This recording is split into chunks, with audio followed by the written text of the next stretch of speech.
Sagada on weekdays, yan, walang tao.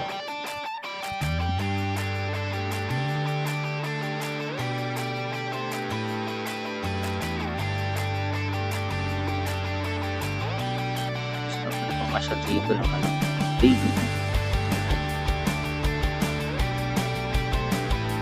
Mimic. It's like the old Sagada.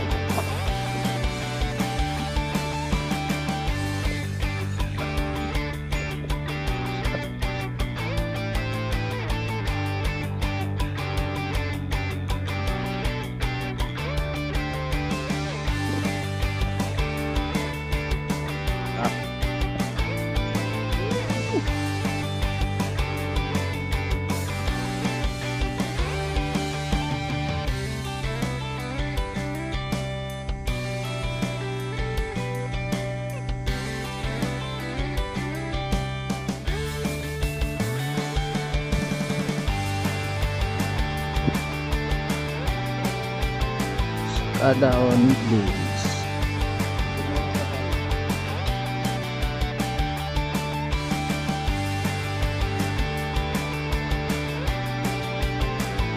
Bata ka ng Common Pie House.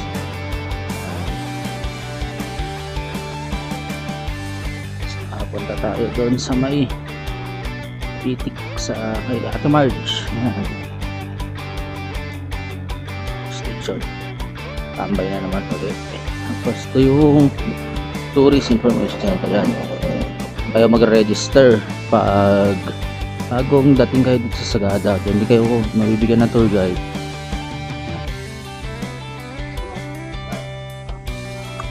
Ito yung public market nila dito. Ang building ko yan green. Maraming kainan dyan sa ilalim. Dilema lang dito, medyo mahal ang pagkain dito. American price, tourist price.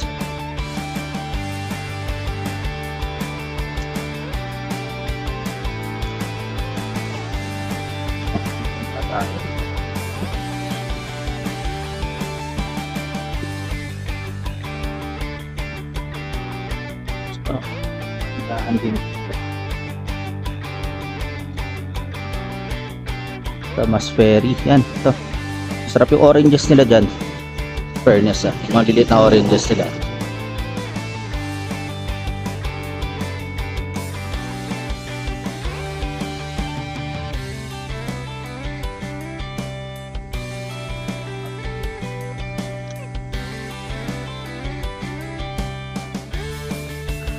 Walking in Sagada.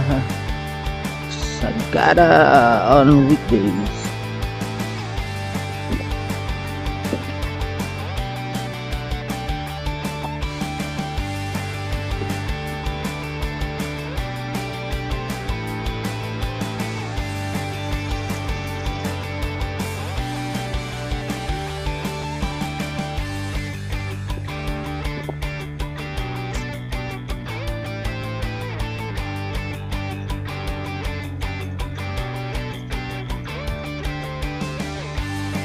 Sagada Igortin.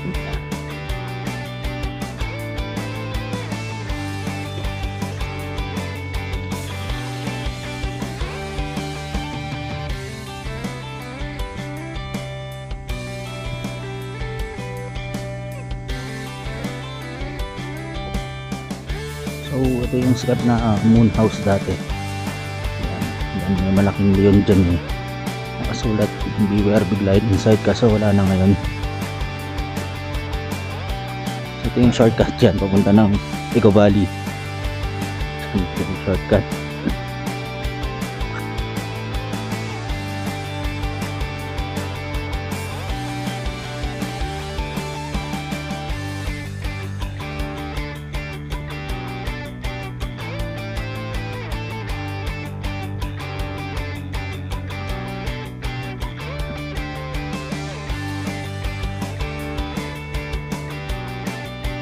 Dito na yung karamihan sa mga lodges dito. So ito, marami na talagang tayuan mga buildings dito, mga accommodation.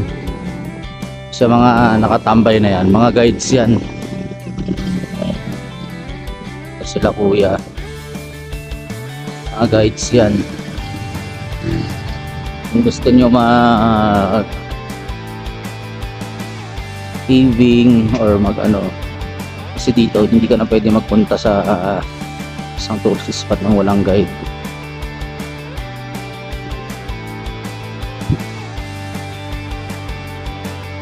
So sad to say, lahat dito may bayad. Bawat galaw dito na naka-register kasi fully regulated na yung mga turista, kasi daming pasaway dito. So, tama lang din naman yun kasi may nadisgrasya, sila din ang mga problema dito.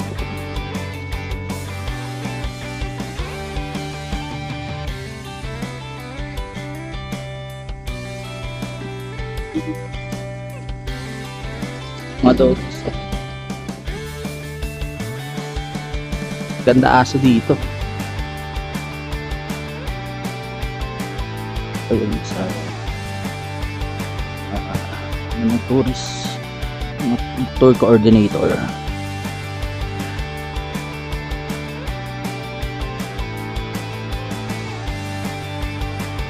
Ang daming tour coordinator dito, dati konti lang. Sa mga sikat na kainan to, Yogurt House.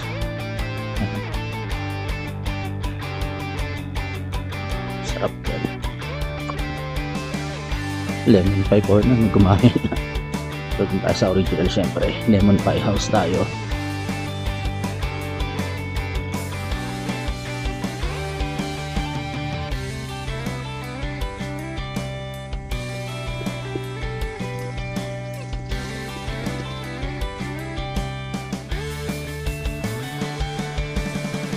So isang tip nga pala ito, kung gusto nyong makatipid,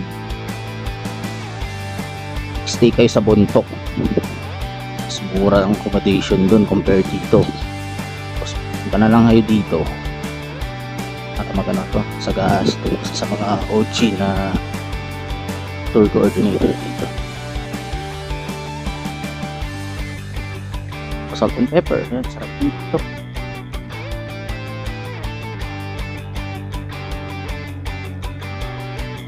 Saying nga yun, punta kayo ng Bontoc, doon kayo mag-stay kasi minsan makakakuha kayo ng mas mura doon. Yun nga lang, effort kayo sumakay ng jeep dito, aakyat. So ang jeep nga pala dito, may umaakyat dito as early as 8 AM or 7 AM. Tapos last trip yung jeep na diretsong Bontoc 2 PM. Ngayon yan, magtuto na, may isa pa namang option para punta kayo ng Bontoc.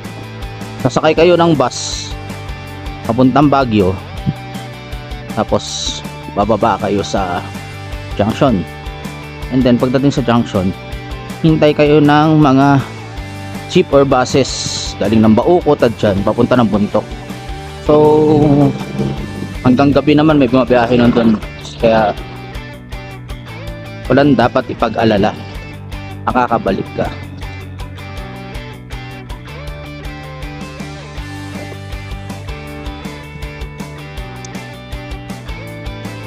Sagada Bistro, yan, sarap din ang coffee dyan.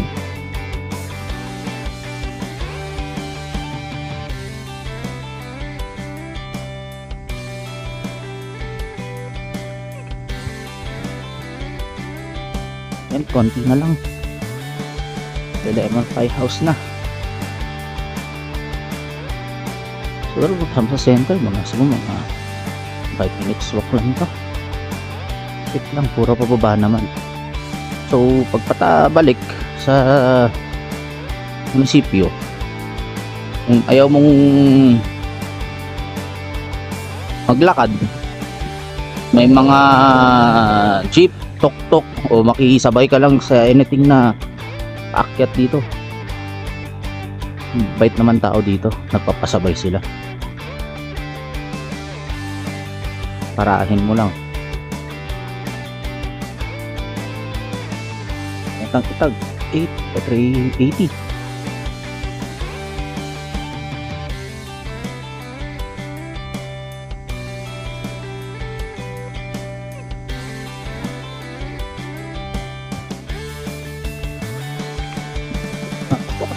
shop. Ito.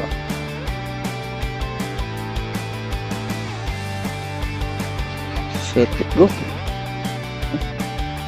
May daming tour coordinator ngayon dito.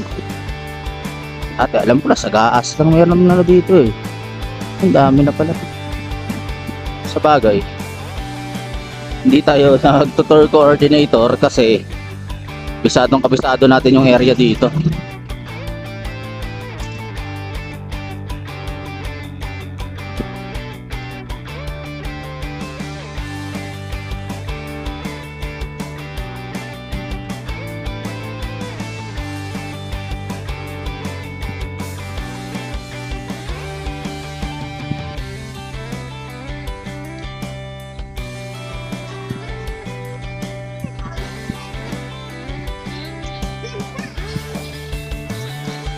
So dito banda sa bandang baba ng Sagada, may mga murang accommodation dito dati. Ngayon hindi ko na alam kung meron pa din ganun, mga below 1,000 a day.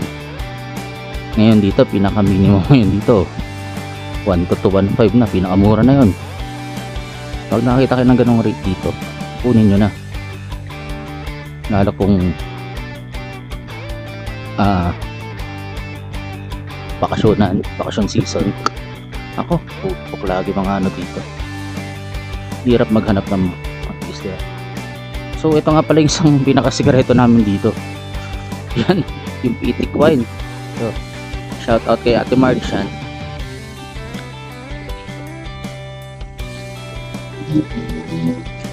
Nandito, yung mahiwagang iskinita. Yan dyan. Mamaya pupunta tayo dyan. Ngayon, punta muna tayo ng Lemon Pie House. Init. Dito tayo sa kabila, lilim dito. O yan, mga terraces din sila dito. San sa mga tok-tok. Hindi ka sumakay dyan. Pero hindi ko alam magkano pamasahe, parang 20 pesos ata per ulo or something mga ganun. Sagada Brew, yan. Sa OG na kapihan dito. Ate maliit lang to eh. Mayroon na sila.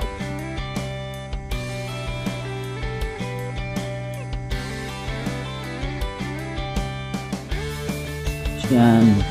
Sarap dito sa Sagada. Kahit na tirik yung araw, malamig.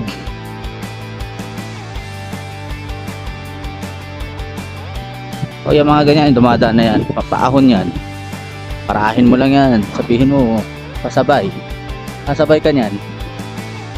Ayan, yung kapila yun, yung mainit, papunta ng Bisaw, ano sa kabilang may tower na yun dyan. So ito na, Lemon Pie House sa wakas. Ito sa OG dito. Yan, pinag-isyan dito. Di pa tayo sa kabila.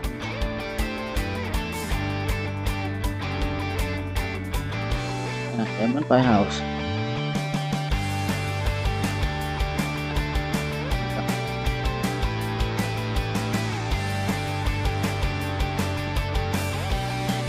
Yan, ating tayo. So yan, tawid tayo.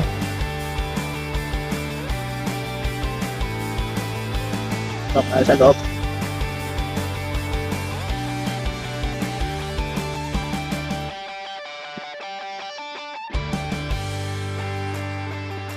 Yun. Alright, tahimik. Walang tao. Alright, kasi ang ganda dito, mga low seating sila. Sa loob meron pa yan. Ang maganda dito pag weekday, ang tao. Diba? Solong-solo na naman natin. So, yun lang. Kain muna tayo ng lemon pie. Alright. Alright, so yan na. Pini-order natin ang lemon pie. Siyempre, hindi lang isa kasi malulungkot siya. Bigyan natin ng kasama.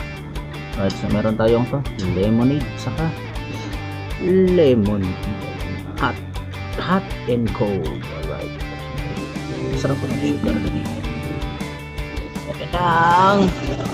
Ayun. Tapos pa kayong Happy House dati. Ito yung Lamay store. Naging may lamay dyan. So, kain na tayo ng lemon. Lemon pie. Alright. Kaharian check tayo ng lemon pie house. So, yan. Human. Isang kita sa lalaki. Lemon check. Alright. Pasok tayo sa kaharian nila. Tapos lang urinal dito. Simple lang. Yan. Simple lang. Normal na. Please. Throw na check. Alright. Check. Please naman. Kaso wala silang bidet. Meron na silang tissue. Pero handle ng bidet. Kaso walang bidet. Tapos tingnan natin ang lock. Okay ba? Alright. Ang lock nila. Ochi. Papo. Alright, saan na silang babala dito, yan. So, karamihan dito ng beses Amerikano kaya ito kaya tissue, pero plastic na. Alright. Maayos na flush. So, pilitan na natin ang Sagada Lemon Pie House. Yan. So, bibigyan natin sila ng 3 stars. So, yan. Sakto ng biling sayang. Pero sakto na malinis ang mababango. Okay naman. Makakatagal kami bumabad sa lalo. So, yun lang. Ito sa Lemon Pie House. 3 stars kay Ninong.